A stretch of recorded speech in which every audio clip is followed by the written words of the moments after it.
You're right, guys, this is Mattstrats and I'm here to do a little review today on the game Defiance. So, what we're going to be doing is looking at the good points, the bad points of the game, and give you my overall feeling and basically how it plays and whether you should buy it or not. So, the first thing we're going to be looking at today is obviously with the gameplay. Now, if you can hear rattling around, that's the papers. Sorry about that. The gameplay is ridiculously good. It handles, obviously I'll be checking the handling, saying a separate topic, but it handles perfectly. But the gameplay itself, it's smooth, it looks brilliant, the characters, the scenery, it's all been thought out very well. The open world map, again, is huge, so there's plenty of room to run around and do the quests.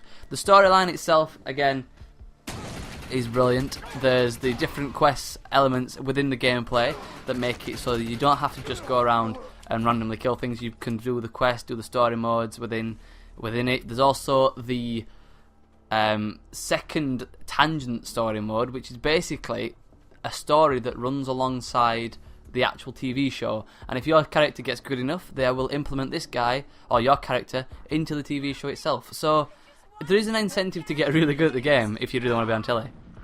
Other than that, it is brilliant.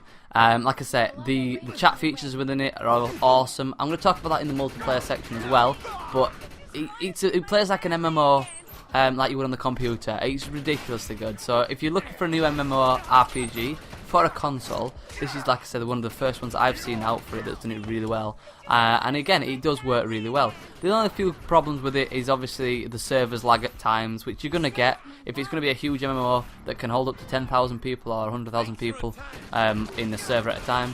Then you are going to get lag, and you are going to get those moments where you get lag spikes and jumps, and you get kicked out the game and have to come back in, as you would on every game. So once they strengthen up the servers, it will be obviously a much higher rated game. But at the moment, obviously it's just come out and you're expecting a few glitches or malfunctions within the servers to start with, because again, it's been such a big success that everybody seems to be buying it and just jumping straight onto the servers. So you're going to get that sort of lag. The next thing I'm going to talk about is the story mode. Now, the story mode itself, as I've said before, it goes on a story that runs alongside the TV show, but it also has a storyline which is separate to the TV show, I think, which basically just gives you the chance to try and stop an invasion that's happening. Basically, what's happened is rebels have taken over the world, as well as mutants, as well as giant killer bug alien things. So it's a combination of the world going to shit, really, and you're going to try and fix it as part of like an army task force, I guess. Other than that, the story, you're not too worried about how the story plays, because the main reason you're there is to play the multiplayer, to get online with your friends and to basically play together, have a game that you can actually play together like you would on the PC. So the story doesn't have to be amazing to keep your interest, because you're going to be doing that with your friends anyway, but it is good enough obviously to hold your interest, and it does work. It's a storyline that does work. So the next thing we're going to talk about is the handling. So how does it feel when you're actually playing the game? Now, it does handle excellently, to be honest. There's no clunkiness with the controllers. Everything's laid out fairly well. Obviously, it's a first person. Well, it's an over the shoulder shooter, so it's not first person. It's, like I say, it's a third person shooter. It handles like that, but it's not difficult to shoot and aim. It's really precise. Everything's nicely laid out, all the buttons work, there's nothing overcomplicated. The only thing I've got with the handling itself is maybe the customization of the characters. That is the only thing that really puts a bit of a dampener with it, and it's not handling of the character itself, it's more customization of the character, because you will get perks within the game and you will level up and level these perks up, and you'll also get guns which you can level up and customize. Now, these guns, again, there's hundreds of different guns. There's your rocket launchers, there's your grenade launchers, there's your pistols, your machine guns, your light machine guns, your shotguns, your sniper rifles, all your plasma weapons. They're all in there. And again, it is brilliant. It's such a good customizational game. But the problem is, it can be very difficult to upgrade a weapon and upgrade it to the point where it is worth using. You will pick up new items that will look better than others, and I think if they'd have made the upgrading system better for your weapons, it could have been just a shade better with the weapon layout. But other than that, they are really fun to use. you don't really care what weapon you've got really, as long as it fires a shitload of bullets and you can just run up to a zombie, oh not zombie, run up to an alien and blow it in the face. So the next thing I've got then is obviously the longevity. Now what I mean by this is there a replay value?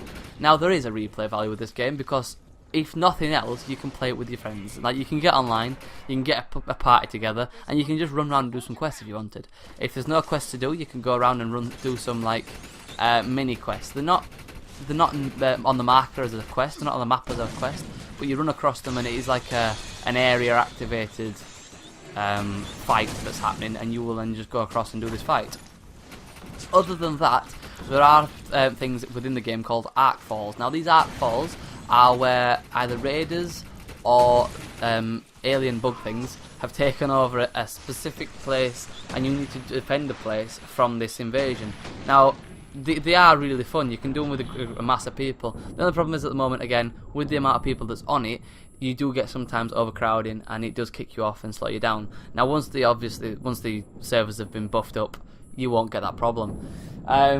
So there is those little arc falls that they put in the game. There are the quests. Obviously there's a storyline.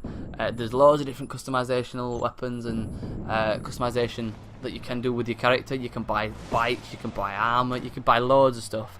So, and I reckon because it's an MMORPG, they're always going to be finding ways to bring out new patches and then install new elements to the game, new quests into the game that you can just carry on playing. So with it being, like I say, an MMO that's run through patches, you can always have new patches that can implement new things. So there is always that possibility of replay.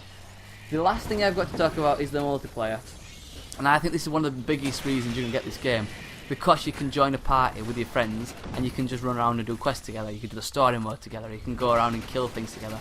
Or you can play the multiplayer that is installed in the game, which is 6v6 or like a ground wars, or I think there's also a bigger ground war to do as well. So there is that you can actually play. So other than actually just going into like a team deathmatch sort of game, you can run around the open map and you can do quests together, or you can do the arc falls that I mentioned. With more patches that they bring out, obviously there's going to be more things to do for you and your friends. And again, it is brilliant. It's just such a good time. You can spend hours not realising how much you've played it and just be sat with your friends and just online killing aliens. So what's more fun about that? So that is pretty much the guide. What I'm going to say is I'm going to give it my overall rating, and I'm going to give it a 10 out of 10 just because it is brilliant. It's worth getting, and I would happily pay the £42 what I paid for it, because again, it's something that literally you can pick up any time. You could do a quest if you wanted, or you could go on and actually have like a bit of a raid with your friends. So I hope you've enjoyed this tutorial. If you want any more information about it, feel free to leave a comment in the comments below. If you've got a game that's coming out that you want a review on, feel free to put it in the comments below, and I'll get around to doing that. I've been Mattstrats. I hope you've enjoyed this, and I'll catch you all very soon. Bye!